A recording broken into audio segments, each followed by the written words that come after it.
Hi everyone, it's Yvonne here from Calabria Property Services with an update on the terrace renovation. We've taken advantage of 2 glorious sunny weeks and they've managed to lay all the tiles on the terrace in that time, so laying the tiles and doing all the grouting. They've also managed to construct the kitchen area with marble worktops, and they've installed the sink and all the plumbing to there. All the lights that are going around the terrace and the water feature they've managed to install as well.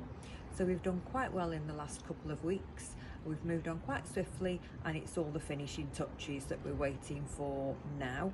So we'll give an update shortly.